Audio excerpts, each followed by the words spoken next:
एक डब्बा मिठाई रिजल्ट के बाद उसके घर भी भिजवानी है। एक डब्बा मिठाई रिजल्ट के बाद उसके घर भी भिजवानी है। कभी हम उसके थे, आज दुनिया हमारी दीवानी है। हेलो दोस्तों, welcome back to my channel PCM classes में आपका स्वागत है। तो दोस्तों आज आपका जो टॉपिक होगा वो होगा कक्षा 10 का पार्ट 2 और लेसन आपका चैप्टर है 2 और दूसरे चैप्टर का ये दूसरा भाग है जहां पर हम क्षारक से रिलेटेड जितने भी प्रश्न पूछे जाते हैं, भौतिक गुण, रासायनिक गुण, परिभाषा, प्रकार और उपयोग, उन सारी चीज़ों को इस वीडियो में डिस्कस करेंगे। तो आप वीडियो के लास्ट तक ज़रूर बने रहना, बहुत ही मज़ा आने वाला है क्योंकि बहुत ही शानदार तरीके से बताएंगे। तो यहाँ पे लिखा है क्षारक। तो क्या होगा परिभाषा कि वे पदार्थ जिनका स्वाद क्या होता है, तीखा व कड़वा होता है। और अम्ल में आप क्या लिखे हो, पहले अगर ये वीडियो देख रहे हो तो इससे पहले ऊपर आई बटन होगा जहाँ पे अम्ल का वीडियो होगा, वो ज़रूर देख लो। अगर वो आप देख लेते हो तो ये बहुत जल्दी याद हो जाएगा, ठीक है। तो इसमें क्या लिखा है कि वे पदार्थ जिनका स्वाद क्या होता है, तीखा व कड़वा होता है, ठीक है, तीखा व कड़वा होता है। और जो लाल, वहाँ पे क्या लिखे थे, नीले, जो लाल लिटमस पेपर को नीला कर देते हैं। और वहाँ पे क्या लिखे थे कि जिनका स्वाद क्या होता है, खट्टा होता है। और जो नीले लिटमस पेपर को लाल कर देते थे, वहाँ पे इसका उल्टा ही हो रहा है। तो क्या लिखना है कि वे पदार्थ जिनका स्वाद तीखा व कड़वा होता है, जो लाल लिटमस पेपर को नीला कर देते हैं, क्षारक कहलाते हैं। आई होप आपको इतना तो समझ में आ गया होगा। उदाहरण में देखा जाए तो उदाहरण में आपका हो जाएगा साबुन। साबुन क्या है, साबुन एक क्षारक है। अब आर्हेनियस के सिद्धांत के अनुसार अगर देखा जाए तो इसका परिभाषा क्या निकल के आएगा, क्या निकल के आएगा कि वे पदार्थ जो जल में वियोजित व आयनित होकर, ठीक है, वे पदार्थ जो जल में वियोजित होकर केवल, वहाँ पे क्या लिखे थे, H+, और यहाँ पे आपको लिखना है हाइड्रोक्साइड आयन OH- देते हैं, क्षारक या भस्म कहलाते हैं। तो क्षारक को हम भस्म भी कह सकते हैं या तो आप क्षार भी कह सकते हो, ठीक। तो आर्हेनियस ने क्या कहा कि वे पदार्थ जो जल में वियोजित होकर केवल हाइड्रोक्साइड आयन OH- देते हैं, क्षारक या भस्म कहलाते हैं। ये हो जाएगा आर्हेनियस के सिद्धांत के अनुसार। तो आपका क्षारक की दोनों परिभाषा हो गई है। अब हम देखते हैं क्षारक के प्रकार।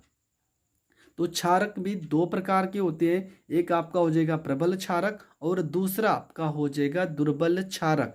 सेम अम्ल के तरीके पूरा का पूरा ही चीज़ लिखना है।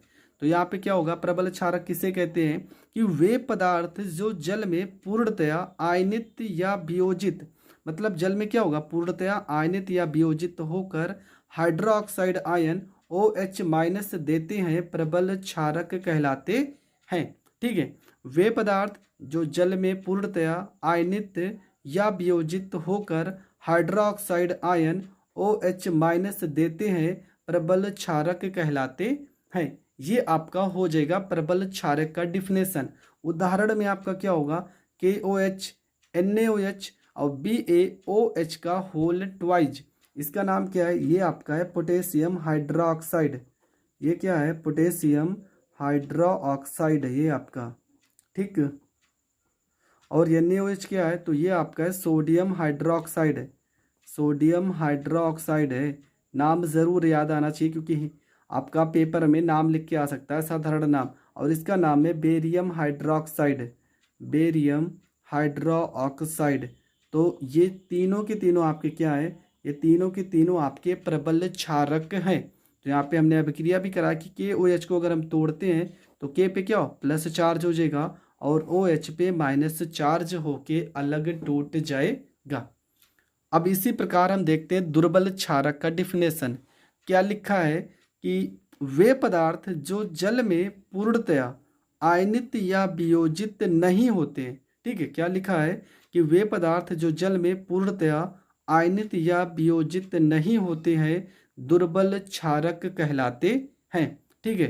क्या दुर्बल क्षारक कहलाते हैं। उदाहरण अगर देखा जाए तो AlOH का होल थ्राइज और NH4OH आदि, ठीक है। इसका नाम क्या है, एल्युमिनियम हाइड्रोक्साइड और इसका नाम है अमोनियम हाइड्रोक्साइड, ठीक है।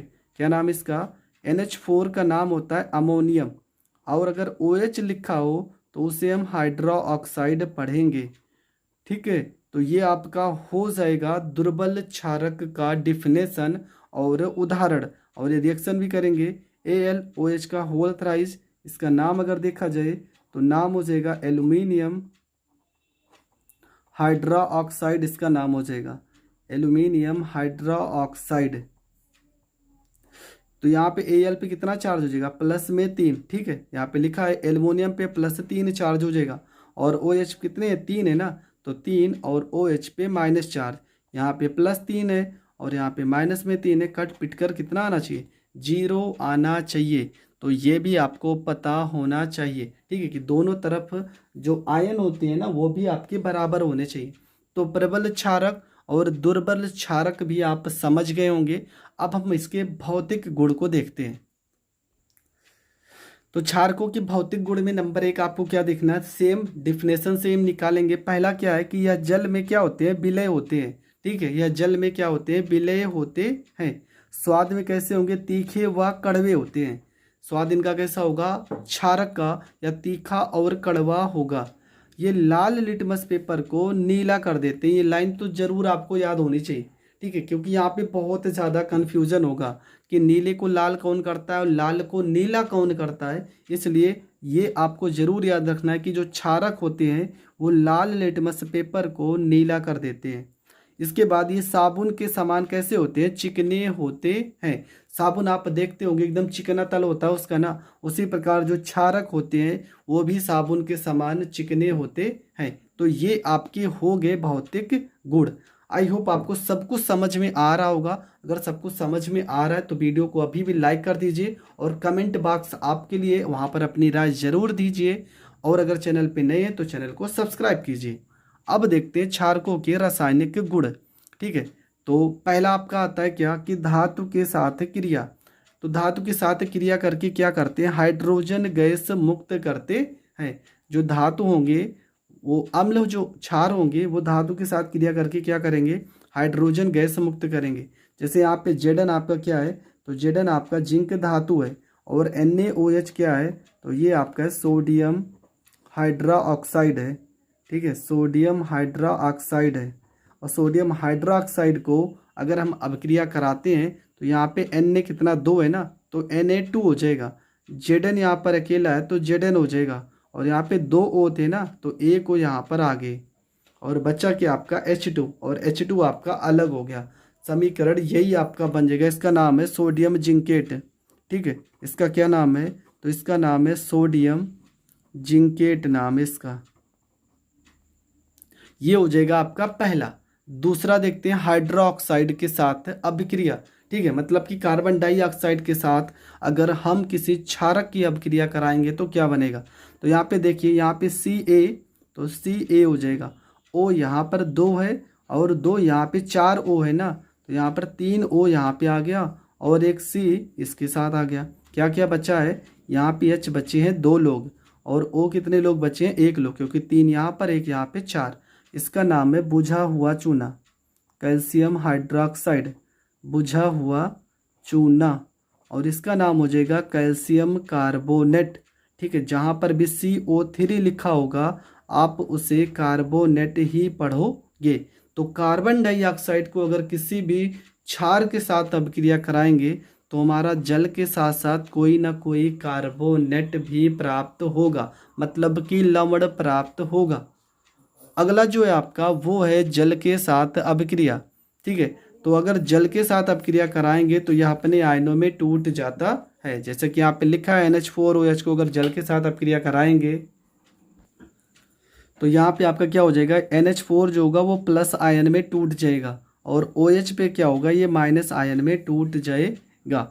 और इसका उपयोग देख लेते हैं। तो इसका उपयोग कहाँ कहाँ पे होगा, तो जो क्षारक होते हैं उसका उपयोग कहाँ पे होगा, चमड़ा उद्योग में होगा। ठीक है, और खारे जल को मृदु जल बनाने में। ठीक है, खारे जल को अगर स्वच्छ जल बनाना होगा तब यहाँ पर इसका यूज करेंगे।